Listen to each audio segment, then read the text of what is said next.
Get Rich Education is brought to you by Mid-South Homebuyers and thelandgeek.com. Welcome to Get Rich Education with Keith Weinhold, giving you information and ideas on the investment that has turned more ordinary people into millionaires and billionaires than anything else, and can provide you with more wealth and happiness than you ever thought possible. Now, here's your host, investor, entrepreneur, business owner, and educator, Keith Weinhold. Welcome to Get Rich Education. This is episode 40. I'm your host, Keith Weinhold. You're listening to GRE from wherever you are, the brownstones on Broad Street bisecting historic Philadelphia, and in your earbuds at the Houston Street subway station in Manhattan, out to the idyllic West Coast at the Santa Monica Pier in California, and the beautiful breadbasket country in Iowa, and everywhere else in between, and in 130 foreign nations, you're listening to the show with the highest return on time invested, and I really appreciate that you're here. Well, since I'm constantly asking the question here, how can I make you more successful than me, faster than me? I thought one way to make it easier for you to position your financial life to qualify for a mortgage loan is to bring a mortgage loan officer onto the show, and that's what I've done for you today. And not just anybody, but a senior mortgage loan officer that specializes in investor loans and has skin in the game himself because he invests in income real estate himself. And I've looked up today's guest for my investment needs myself after I met him in person in Dallas, Texas years ago. You already know that real estate is the investment that has made more ordinary people wealthy than anything else. But, there's a big myth that persists out there that holds some people back from investing in real estate, and that is it takes a lot of money to invest in real estate, so I guess I can't do it. Well, that's not true. We've discussed a number of ways to invest in real estate without using much of your own money. We've discussed real estate syndication. Then there's a vehicle like Land Geek Mark Podolsky's program. And, then the most common way to invest in real estate with using less of your own money is learning how to best position yourself for the best mortgage loan terms. Well, really, what's the motivation for obtaining a mortgage loan? Well, even if you can pay cash for a property, you likely want a loan. You know what? Whenever a celebrity with a high net worth obtains a loan, especially a mortgage loan, it seems to make news. You remember a few years ago, Facebook's Mark Zuckerberg, he's got a $40 billion net worth, yet he made news back a few years ago specifically because he obtained a loan for his home. And the public asked, why in the world does a billionaire need a loan? Well, the public just isn't financially educated. Really, the better question to ask is, when one can borrow at interest rates at or below the rate of inflation, how can one afford not to get a loan, okay? What's the sense of tying up a large chunk of your money in one property when you can have it freed up to use for more profitable things? I mean, that's another germane question. Well, another question for you is, do you want to own more real estate or less? I'm asking you that now. Do you want to own more real estate in the future or less? If you're a real estate investor for the long term, I want to ask you this too. Do you think real estate values are going to be higher 10 to 20 years from now or lower? You think higher or lower over that longer time horizon? I mean, if you think higher, like I do, well, then you want to control more real estate, not less. And you can do that with loans. Okay, now let's touch on the downside a little bit too, okay? If you have, say, 30% equity in a property, and the property loses 30% of its value, you've taken more than a haircut on your equity, then you've got an entire wipeout of your equity position. It's all gone. It's a buzz cut. I mean, or maybe it's, even a head shaved bald, all your equity's gone. But, if you're in the right market, it could hardly matter because you would still have the positive cash flow from the property. So, then maybe we could say that the hair starts growing back then. So, I don't know. I've probably gotten enough mileage out of these hair analogies. So, getting back to mortgages, I'm reminded of a quote I heard from, I don't really remember where, someone from the Rich Dad Group, or maybe it was even GRE's John Collins. And it goes something like this: debt and taxes make you poor. Understanding debt and taxes make you wealthy. Okay, so we're delving into understanding how to best leverage debt to our advantage today. So just to set this up, before we bring Graham on, I don't want to leave anyone behind here. When a lender discusses LTV, that's a loan-to-value ratio. Think of it basically as the inverse of an equity position, okay? If you put $20,000 down on a property valued at and sold for $100,000, your equity position is 20%, and your LTV, your loan-to-value ratio, is then 80%. If you put 25% down, then your LTV is 75%. So to determine loan-to-value ratio, take 100%, and just subtract out your percent equity, and what's left over is your LTV, your loan-to-value ratio. Now, you can make your own decision, but I choose to leverage higher LTV loans, meaning keeping lower equity positions. All right, because in an appreciating value environment, that makes for greater leverage rates of return, typically more tax benefits as well. There's better liquidity because I have less money tied up in a property of low liquidity. And I've typically got better asset protection because I have less skin in the game that a creditor can go after.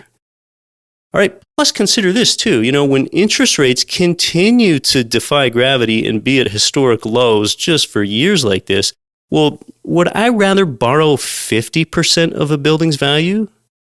Or would I rather borrow 80% of a building's value and have that greater amount tied and locked up to a low interest rate over the long term? Well, I'll take an 80% loan because I want to capture a greater portion of those historically low interest rates, as long as the property is projected to provide monthly income after all expenses, which is our cash flow. Our guest today, Graham Parham, is also going to tell us about a new program in case you want to get loans for more than 10 finance properties. Okay, that's kind of something new and exciting. That 10 financed properties threshold was previously pretty difficult to cross over, okay? Well, before we bring Graham on, I want to tell you, basically, make a last call here. I want you to get in, if you want to get in, on International Coffee Farm's to-be-planted parcels and the generous discount that the company founder made exclusively for Get Rich Education listeners. You can buy your own cash-flowing Panama coffee farm parcels. Yes, you can buy as many parcels as you like in half-acre increments that are professionally turnkey managed. I invested in this myself last year. I'm saying it's last call because the $13,000 price per parcel has been reduced to $12,000 just for our listeners only through the end of this month. So if you're listening to this after the 31st, I'm sorry, the generous discount period has expired, but after the 31st, you can still buy them. They're just going to be $13,000, not $12,000. And actually, $13,000 is closer to what I paid for my lots when I bought last year. I found getting in at $13,000 attractive enough with their coffee farm pro forma returns of 13 to 15%. For my full feature interview with International Coffee Farm's founder, David Sewell, to learn all about that opportunity, check out episode 28 here. Coffee is the second most traded commodity in the world to oil, and the demand for coffee keeps rising. The population keeps rising. And at the same time, the amount of arable land just keeps decreasing.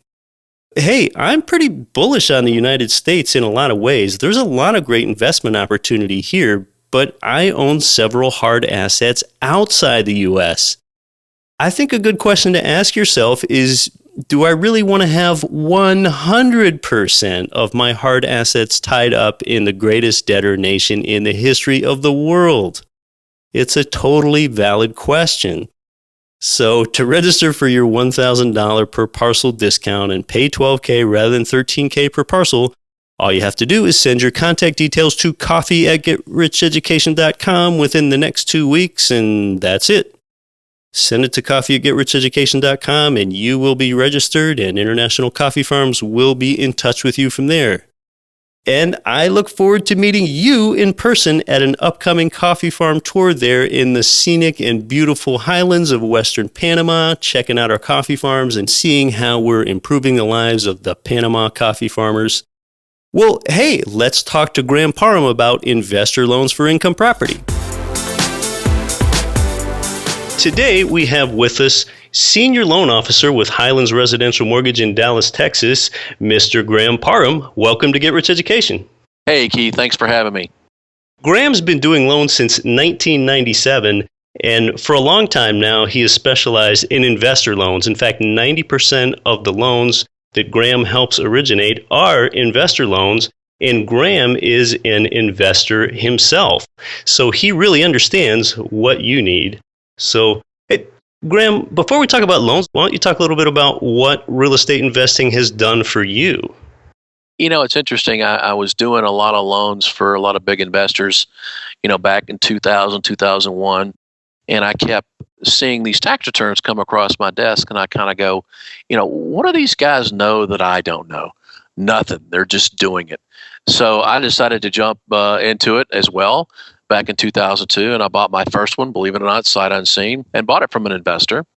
And once I got one under my belt, I ended up buying like 8 that next probably 10, 12 months. After that, I probably put another 5 or 10 on my belt. And then, of course, the mortgage guidelines changed in 2008, which kind of put the brakes on being able to continue to build my portfolio. But, now that I've got it and I look back, I tell you, I would have never done anything differently. I think it's been a great passive income. It's been a great tax comfortability for my, my overall portfolio. I mean, I highly encourage anybody to take a look at real estate. And we all said, some of the biggest investors and some of the biggest wealth advisors out there, there's always a portion of their portfolio that's in real estate. And I'm 100% in full agreement. And having that real estate on my belt, it's part of my retirement. So, Graham, I've introduced you as a senior loan officer, but are you a broker or are you not a broker? And what is the difference? I am a mortgage banker. The company is represented by Private Mortgages, which we're privately held. The company's been around for several years. As a mortgage banker versus a mortgage broker, the differences are a mortgage broker has the ability to send their loans across town or out of state to several different lenders. Once they do that, they kind of let go of the file itself, and they rely on that company to support the loan with their processing department and their underwriting department, then of course their closing department. The difference between that and a mortgage banker is that all those processes are in-house as a mortgage banker. We have our own processing, our own underwriting. We actually have our own closing and legal, and we'll actually close the loan in our name with our money. And then, of course, post-close, the loan is sold off just like the rest of the market. So now, when I started investing in real estate back in 2002, we were in a pretty loose, easy lending environment. And as we know, a lot of the changes that came along around 2008, 2009 have changed some things, and the pendulum went from easy to a difficult lending environment. How would you characterize the lending environment today overall with the difficulty of obtaining a residential mortgage loan? Back in 2008, the entire industry took a knee jerk. Everybody throttled back significantly. A lot of the lenders shut their doors. It was craziness for at least probably a year and a half to 2 years until it finally kind of settled itself out. I think for the most part, when the government stepped in 2010 and adopted the Dodd-Frank Act, I think their intentions were good, but I think their execution sometimes, if anybody in the mortgage industry, would probably question. The reason why they developed it through, the CFPB, which is called the Consumer Financial Protection Bureau, it was also adopted during this administration, and they're kind of running the show. They're the sergeant of arms. they're establishing policy. They're also arbitrating the industry to make sure they're doing things right and make sure that everybody's in compliance. With all the compliances that we're having to adhere to in today's environment, it's taken a lot more effort to get loans done just to make sure that we keep in compliance with all the rules and regulations, because one little mistake can cost the company as well as the individual quite a bit of money in fines.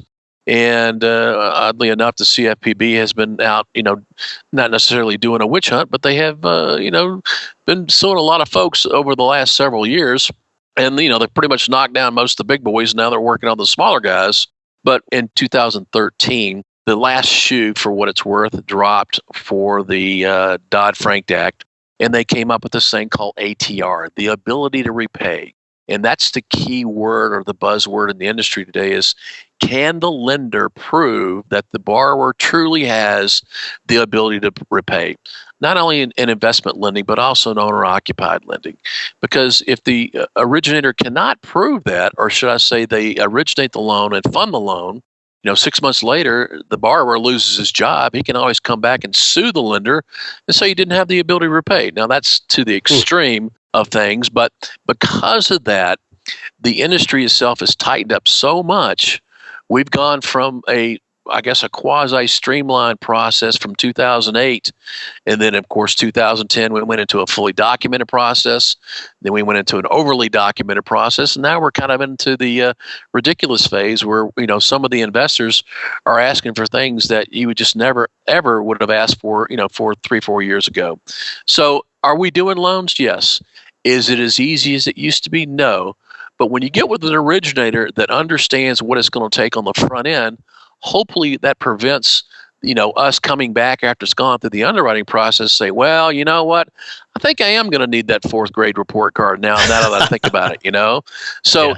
And that's where the stupid thing comes in, because the underwriters, they're the last stroke of the straw. They're the last stamp on the file. And so they want to make sure they have ownership of it as well.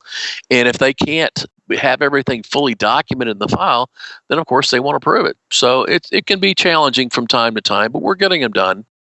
I've started looking up, Graham, for my own investment property needs about 3 years ago. And just in that time, I've seen a significant amount of change. So I just want to bring up that, this is a rather timely episode. If you're listening to this 3 or 4 years from today, there's a fair chance that a lot of these things may not apply. So, Graham, in getting started with an investor loan today, in buying a property to rent that a borrower is not going to live in, what are we looking at for the conventional loan, Fannie, Freddie requirements as far as percent down, reserves, income shown, and so on? Well, all loans in general, I've always referred to as the 3 C's, the credit, the capacity, and the collateral. The collateral being, of course, the property itself. The capacity, making sure that the borrower itself has enough money to do the transaction and they make enough money to support the loan itself, especially from the standpoint of qualifying ratios. And of course, they want to make sure they have a good credit profile. So really validating those 3 categories is always the first and foremost that all lenders will do. Now, from the standpoint of, on investment lending, since 2008, we've throttled back quite a bit on the down payment requirements, where, before we used to have, 0 down and heartbeat and a signature. Well, that's gone away, of course. But for a single family, if you have less than 4 loans, you can do a minimal down as 20%. And a lot of lenders do have the availability to do 15%. But when you're doing that, you're faced with MI, private mortgage insurance. Right. And I've run the numbers backwards and forwards, and it's just not prudent to do a 15% down because you're not saving the money in the long run. So 20% down is always a good one. And then once you achieve 4 loans, you go into the 5 to 10 category, which we refer to as the multi-property category. Then it's a 25% requirement. Now, on the 20% requirement, the credit scores can go as low as 620. Okay, and the reserve requirements for a individual transaction for a single family is 6 months on the subject property. That's principal, interest, tax, and insurance times 6. Plus 2 months reserves on any other property that they own, primary residence, second home, or another investment property. When you get to the 5 to 10 category, the credit requirements go from 620 to 720. The down payment requirements, once again, goes from 20 to 25%, but the reserve requirements are a little bit higher. They go for 6 months on all properties owned. So keep that in mind. Yeah, that becomes a real headwind. So just to clarify for our listeners, that's 6 months PITI on the subject property, meaning the one that you're going to buy, for 1 to 4 properties. Correct. And then from 5 to 10, finance properties. Again, we're not talking about a number of loans. It's finance properties. It becomes 6 months reserves on the subject. Correct. And 6 months on every property held within one's portfolio as well. Correct. And a lot of those reserves can be documented with non-liquid funds, like a 401k, a personal IRA, these kind of things that are tax sheltered. We can utilize those documents. Let's say 100,000 in IRA will represent that you have 60,000. We'll use 60% of that figure to show that you have those reserves. The only thing that we'll ask for is that you do have the ability to exercise getting that money out immediately. Like a lot of 401ks that may be sponsored by the employer, they are very prohibitive of when you can take that money out. A lot of times it's only for primary residence or for emergency medical purposes, but that's about it. So keep that in mind as well. And typically the underwriter there that you're working with is looking for the previous 2 pay periods, pay stubs, and the previous 2 years tax returns? Correct. Typically we want 2 months worth of all asset accounts, 2 years of tax returns. And then, of course, if you've purchased any property after that last tax submittal, then we'd probably want to see, the settlement statement, tax and insurance information on a property that you have purchased. But typically that's it as far as assets and earnings. And now typically, and we're still talking about investment properties here, not primary residences, with the credit scores mentioned, first of all, we mostly talk about a FICO score, FICO, Fair Isaac Company, and then additionally, is the decision not just a blanket yes, no, your rate might depend upon your credit score? Absolutely. And that's where, since the 2008, that Fannie Mae definitely stepped in and started making some adjustments on the credit scores as it relates to rates. And where you start taking a hit pretty good is when you get below 680. They basically do 20-point increments, 620, 640, 640, 660, so forth and so on. And your highest threshold is 740. So if you have a 740 or higher, you're going to get the optimum rate. And then once again, it gravitates downward. And once again, when you get below the 680, that's when they get a little bit more aggressive. You could probably achieve the same rate, but you may end up having to pay some additional points to get there. Now one thing that I've actually wondered about this myself, Graham, is say that one might be a little bit lacking on the FICO score or might be a little bit lacking on the reserves, and they need to put 20% down for a property. Now, usually I think a lot of my listeners want to use leverage and want to put less down. However, if they put 30% down rather than 20%, can you make some of those other criteria become more lax? The 30% will help you in a couple of different ways. Needless to say, as far as the income ratios, the lower the loan amount, the better it's going to ease up on your qualifying ratios. The other thing it'll do is from a 20 to a 25% down, you're going to receive a benefit on the rate. Typically, it's between 3/8 and a half, but a lot of times you'll see definitely a discount on that rate. A rate discount with a higher down payment. Correct. And then to talk about the interest rate in another sense, these days, typically, what are we seeing for interest rate differentials for an investment property above what you'd pay in an interest rate for a primary residence? Once again, that's typically between 3/8 and a half or even 5/8, depending on the day. But a half usually is about an average, and it's been that way for many, many years. Okay. And a lot of people don't understand that. They're out, wanting to buy an investment property, and they're out looking on the internet and seeing all these owner-occupied rates. Well, they never put 2 and 2 together, and that's the wrong way of looking at it. Right. That's a really important thing to say, because as a listener, if you're checking rates quoted, what you're often seeing quoted by the major banks and by aggregator sites like Mortgage News Daily is a lot of times you are looking for those owner-occupied, you are looking at those primary residence rates. So you got to remember, if Graham quotes you something for an investment property, it's probably going to be higher, just like it would be with any other lender. Correct. Hey, something I've been a little bit curious about, Graham. First of all, as we know, things have gotten more stringent in the last 10 years. 10 years ago, it was easier to get a loan. However, you usually would have to pay a higher interest rate. Now you have a higher bar or a higher hurdle that you have to jump over, but if you get there, there's a greater reward for being allowed to pay a lower interest rate, meaning that you might get some better cash flow. Interest rates are in a very, very favorable position. It's been that way, once again, since 2008. The government stepped up and tried to keep them as low as they can to keep the economy fueled. Are rates going to go back up? It's kind of hard to tell. If I knew that, needless to say, I'd be living on Wall Street. But I think for the most part, they're going to be maintained for at least another year. We've seen it creep up a little bit since the beginning of the year, but not a whole lot, maybe an eighth quarter at best. But, I've been working with investors that have been investing in real estate since, the early 80s. And they've always said to me, anything below 7% is a great rate on an investment property. And that's true. It really is. So, we're in a great interest rate environment, in the 4s and the 5s. And 10 years ago, you'd have never thought that. Sure. Back in 2002, when I bought my first fourplex as an owner occupant living in one unit and renting out the other three, I got a mortgage interest rate of 6 3/8%, and that was seen as fantastic. Absolutely. That was. A year later, I was refinancing into something lower. I wanted to get rid of that quote-unquote fantastic rate for something better. With that being a real positive in getting a better cash flow for the investor, one thing that seems to come up every once in a while is, are we ever going to see mortgages go longer than 30 years and be able to extend that amortization out? Do you see that as happening anytime soon, or in a tight environment, just little chance? I personally don't, simply because when the Dodd-Frank Act was put into place, there was a lot of things they throttled back on. Stated income loans. Now, keep in mind, these are loans that are sold to the agencies, okay? This is not to encompass any of the portfolio lenders, anybody that doesn't sell their loans other than Fannie or Freddie. Sometimes they can do their own thing. But that was one of the things that was cut back on, because we actually used to have 40-year amortization products available. We had interest-only products available.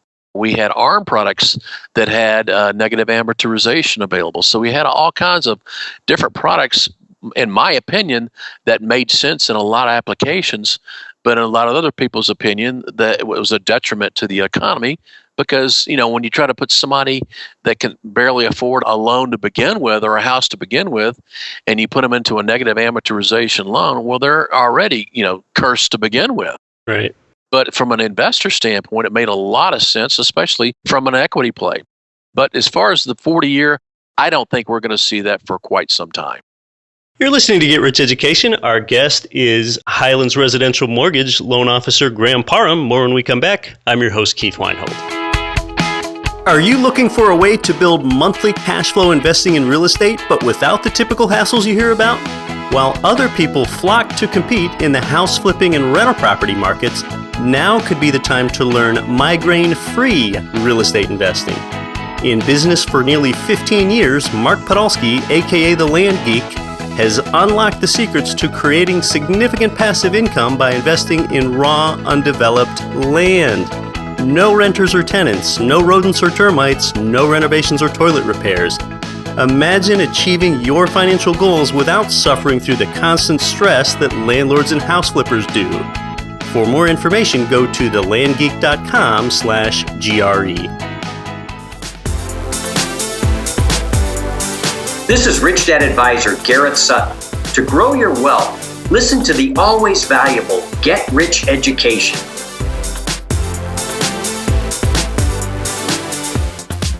Welcome back to Get Rich Education with Highlands Residential Mortgage Senior Loan Officer Graham Parham from Dallas, Texas. Graham, what about the debt-to-income ratio? I know that's something that's held back some borrowers from buying a property. How can you advise someone to avoid that? The DTI has been around forever. The back-end ratios have fluctuated over the years, where some of the Alt-A lenders back before the 08 lending days would allow these DTIs to push up to 50, 60. I've even seen some as high as 70%. And once again, as long as it's approved, or it gets approved by the underwriting engine, then they typically will go with it. And the underwriting engines that are now supported in the industry today is supported by the Fannie Mae engine and the Freddie Mac engine. Fannie Mae being desktop underwriter, and of course Freddie Mac being the loan prospector. The majority of our loans that we process is through the Fannie Mae scenario for many, many reasons. But when the Dodd-Frank Act came into play and the ATR limitations came into play, one of the things they stipulated is that they don't want to see the debt to income ratio on the back end go more than 43%. Now, keep in mind the government right now is still running Fannie and Freddie, so they're still in conservatorship, where eventually they'll go back to a private sector. When that happens, then that 43 will be a hard stop. So right now, some of the major lenders, being on a conservative basis, has adopted that 43 as a hard stop back-end ratio, where other lenders are able to go beyond that up to 45, sometimes even close to 50 or beyond, depending on their taste for risk, as well as if the underwriting engine, once again, will support and underwrite the loan. So the DTI is basically a mathematical formula. There's a front-end ratio and a back-end ratio. Your front-end ratio is your housing debt, which you take your principal, interest, tax, and insurance. You divide that into your gross monthly income. The back-end ratio is take the housing debt plus any other debt that you may have, student loans, car loans, whatever, credit card loans, you name it, and that is lumped on top of the PITI for the subject property, and then that number is divided into your income as well. That supports your back-end ratio. Your back-end ratio is the most important one as far as lenders are concerned, and those are typically the ones will have a make or break. But right now, 43 is a kind of a good barometer for what it's worth in the industry, but we have the ability to go a little bit beyond that. Hey, Graham, what about foreign buyers? Foreign buyers that are not U.S. citizens that want to get a conventional loan to buy U.S. income property. What are their options? Let's just take foreign buyers, not green card, but they live here in the U.S. and they have the right to be here in the U.S. Depending on the type of visa, typically it's a work visa. I've even seen loans get approved with student visas. But for those kind of guys, we really treat them pretty much as a U.S. citizen. We have no problem with them as long as we can prove that visa is going to have a continuation. I believe it is at least for another 3 years. Foreign nationals, people that truly do not live in the U.S., that want to invest in the U.S., that becomes a little bit more challenging. And a lot of your portfolio lenders will have products that allow foreign nationals. Fannie and Freddie just does not support that in. We as a company, we're looking at developing some products right now to possibly support that. I do know we have one right now. It supports owner occupancy, but it doesn't support the non-owner, so we're looking into that as well. We're hoping that we can come up with some really good products that have limited down payments, because typically these products are a 50% down payment program, where if we're trying to develop a program what's going to be like 20-25% down, which is going to be more favorable for the foreign national and the investor to do. I'm hoping we're going to have that this quarter, but stay tuned. Your nearest channel. When we get it out, I'll let you know.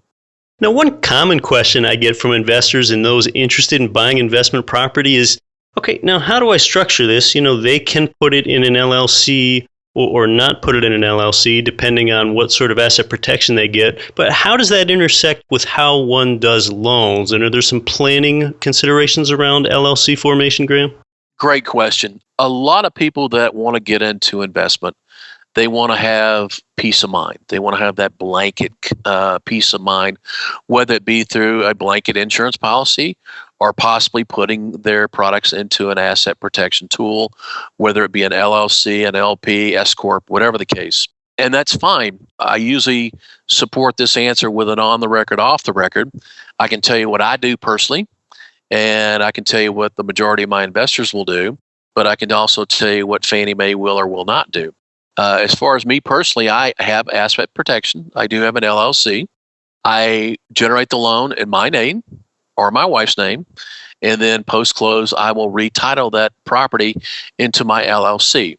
Now, what that will do would potentially do a thing called a due on sale or trigger a due on sale clause.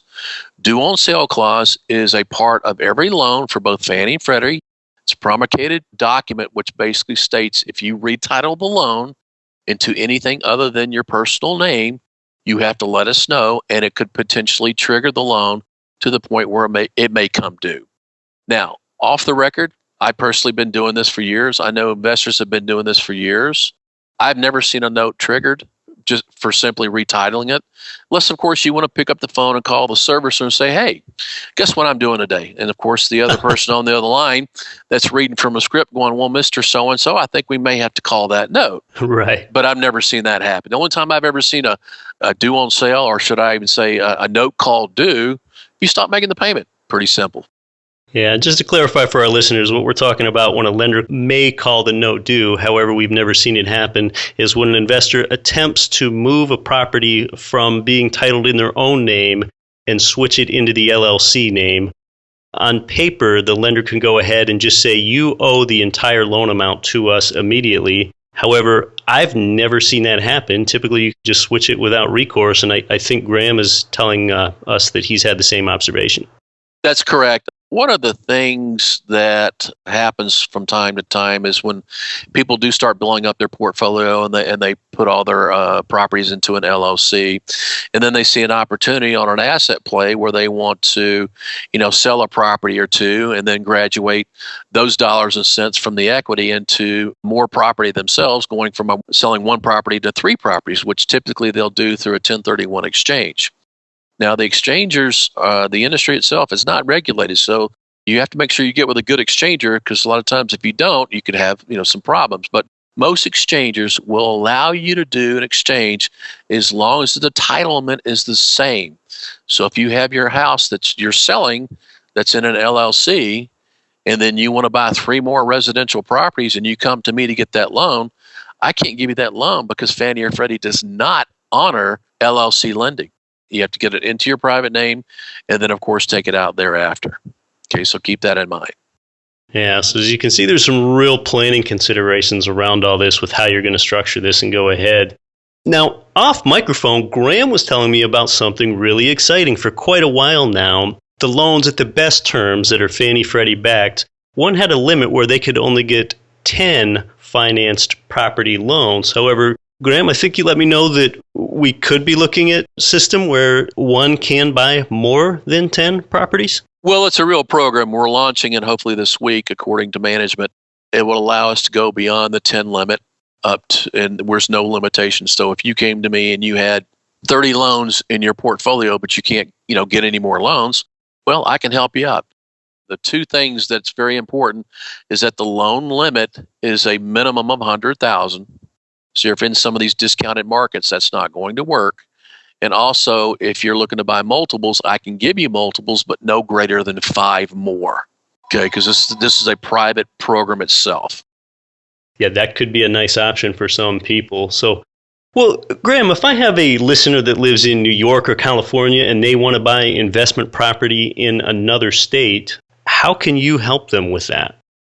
The way it works is I am licensed currently in Texas, Tennessee, and Georgia, and soon to be Florida and California. I currently am working on getting those licenses set up as soon as possible. Like I say, I should have the California in place right away. But I've been doing business in those other 3 states for several years now. I get licensed in those areas that I know where the markets are good and where they're going to need, good lending, because like Memphis and Atlanta, Indianapolis, Dallas, all these are great markets to invest in. So if there's a lender from New York or California, the state that you are licensed to give loans in, including Texas, Tennessee, and Georgia, which are 3 popular investor states, you can indeed originate loans for residents of New York or Minnesota or California. Is that right? Correct. Doesn't matter where you live as long as you're investing in that state. Hey, well, that's great. Well, how can my listeners find out more and get a hold of you directly, Graham?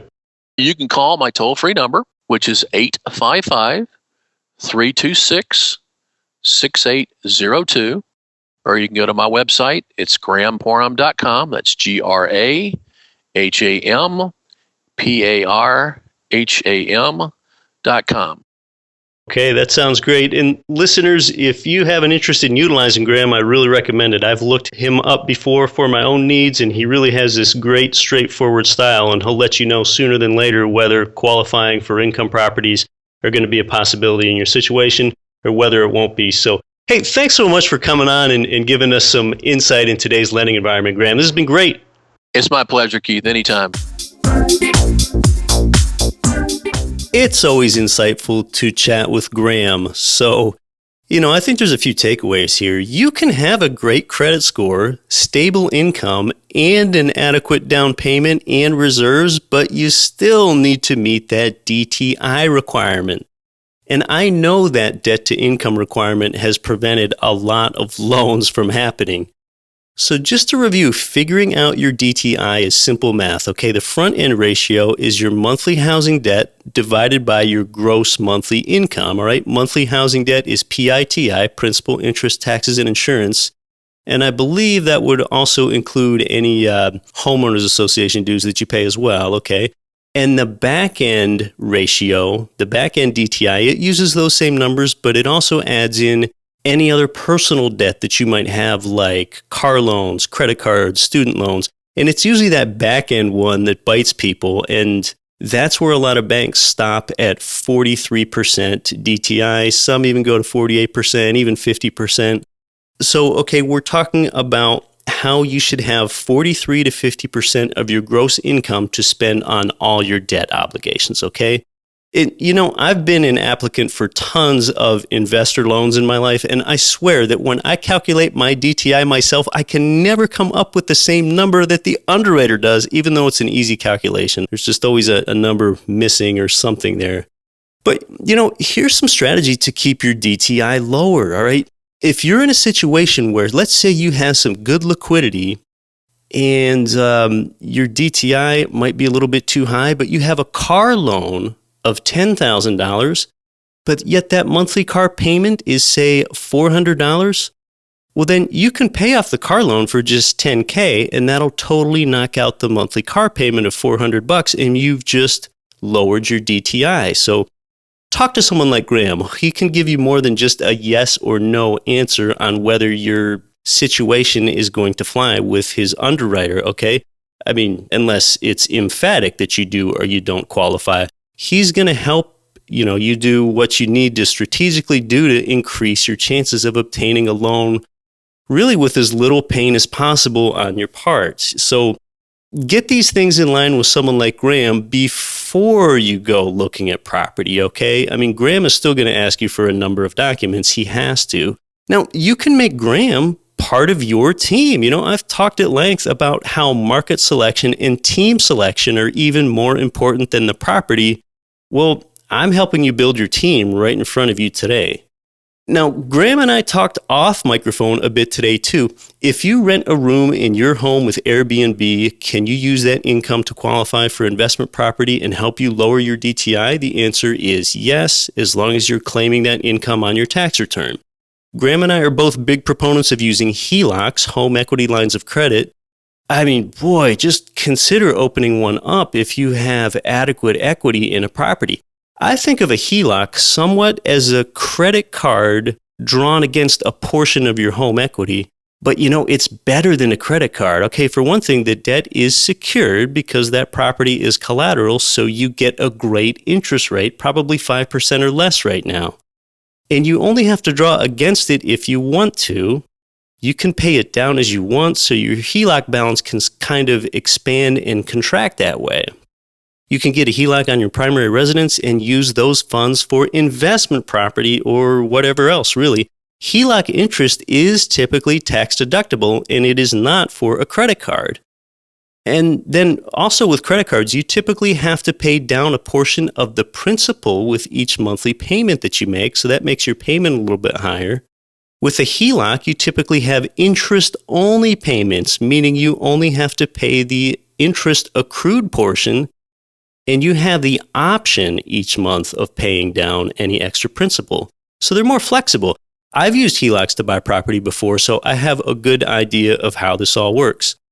Now, consider that some people are paying credit card interest rates of 15% plus, and they have available home equity where they could go open a HELOC, transfer some of that credit card debt to the HELOC.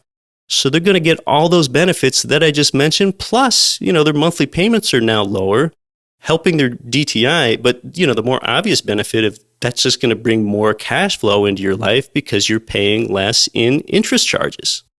All right, now if you have self-employment income, I know that there might be a temptation to pay yourself a smaller salary or show a loss on your tax return to get a more favorable tax treatment, but think about how showing less income is going to affect your ability to buy investment property. So I think the lesson there is some planning up front based on what your goals are a really prudent thing to do.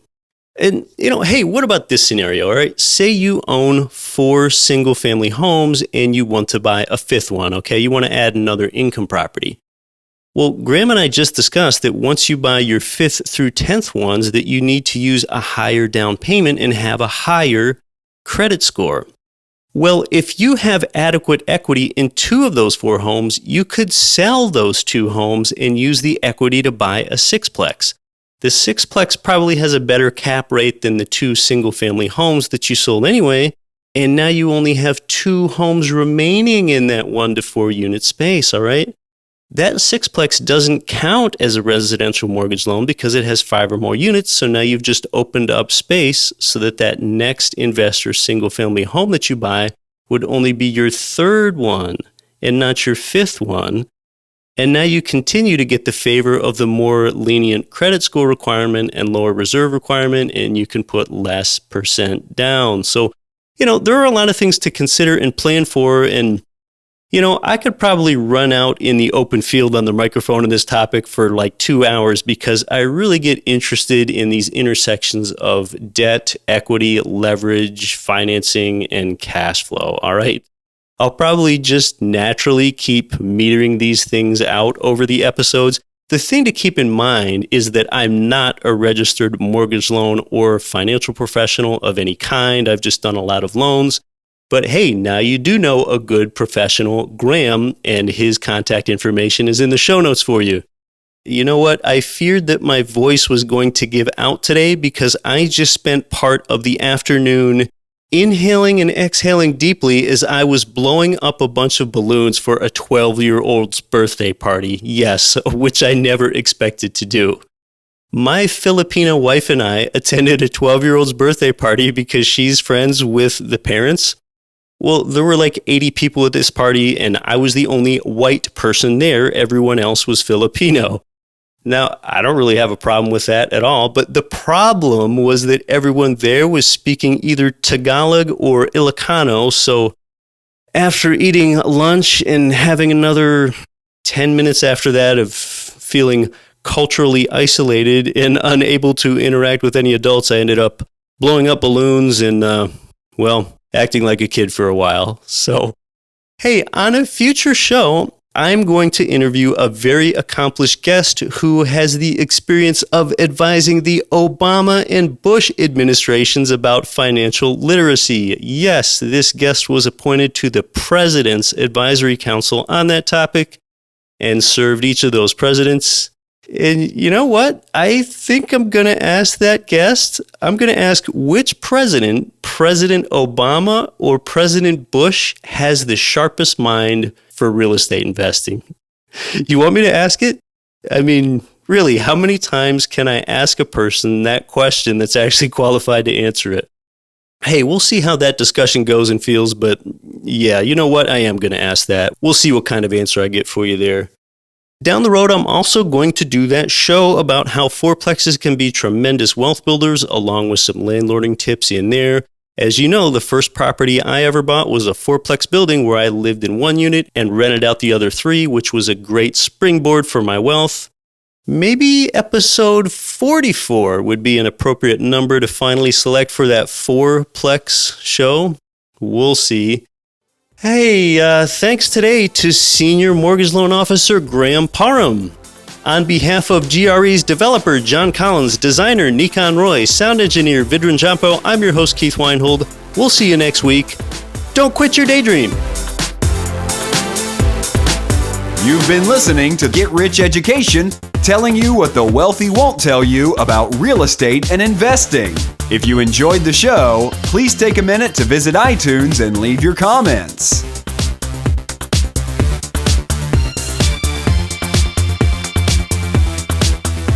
Nothing on this show should be considered specific, personal, or professional advice. Please consult an appropriate tax, legal, real estate, financial, or business professional for individualized advice. Opinions of guests are their own. Information is not guaranteed. All investment strategies have the potential for profit or loss. The host is operating on behalf of Get Rich Education, LLC exclusively.